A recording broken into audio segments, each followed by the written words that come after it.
Adishakti films.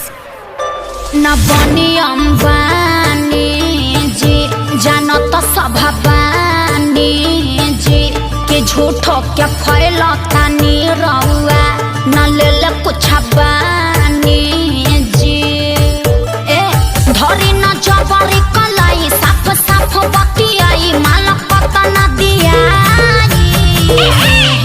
अरे मुँह खोल के मांगा मुँह मांगा जानू दा ए ब्यास मान न जा। अरे फेंकू हूँ औरी देहब कुछ ही ना।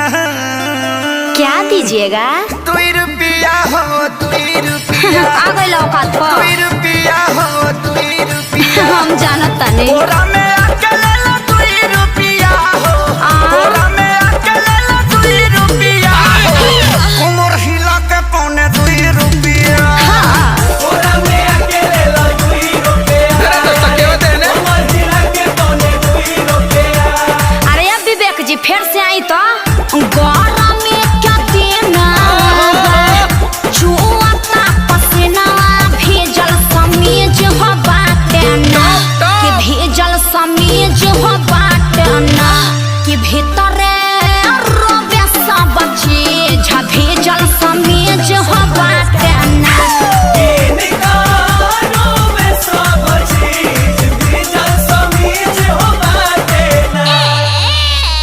सुनले बानी तोहरता बहुते हो खता कमाई हो 1000-2000 जे दे देब तोहरो न कुछ घट जाई हो जवानी अठन्नी पकैले बाडू कांडी बोला काहे अतना हाई बजट के करे लूटी। अरे बोला बुढ़िया दाए जान भैया तो हमार होवे हाँ तो फ्री में मजा लेबा छोड़ी हमार अब पीछा लेब न परीक्षा तनी दूरी बनाई।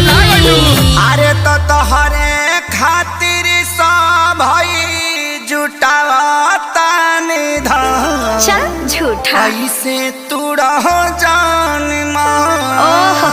अरे होई पगली के पाछा पगली झरप का ब्यास। हाँ तो तहार कहे भभाता 2 रुपया हो 2 रुपया का खा 2 रुपया हो 2 रुपया कहत जा।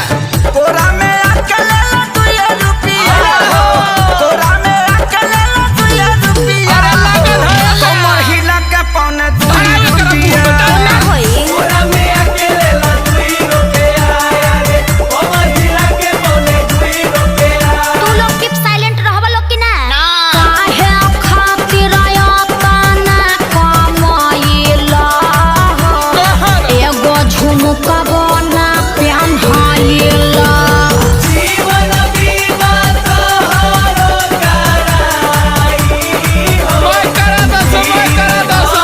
सब बेनाई। हाँ तो एगो हाई हिल के सैंडल किनवा दलो सुननी हरो डनली गली क्या ठीका तोहरो तक तने चले हो ठीक सुन लिया। ना तो कंजूस क्या पहले तू बाड़ा रुपया करोड़ों बा भले हो अरे अचल संपत्ति हो प्रभु तू राज सुन करे जय कबेर हमरो बना दो मिजान सुन सुगीना त जीवन भर बैठी के छिलबू पिया। अच्छा अखिलेश खेसारी है ने आई आपका श्याम क्या बोलाई रात भगाना गवाई शहर तक बाजेला। अरे धन धन्य कैलू दिल से बाटे धन्यवाद वेलकम जादव जी। रह जीवन भर जिया जिया मजनू के सारू तू तो देखे में लागत तारा का? हारू बेबी फारू बजट बढ़ाओ। बैगनो बेच दे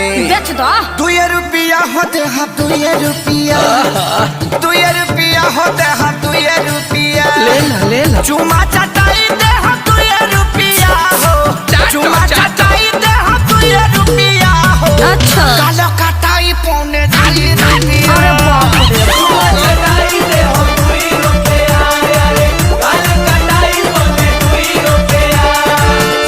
ले ला अरे बाजार खत्म करो लोग जा अपना घर।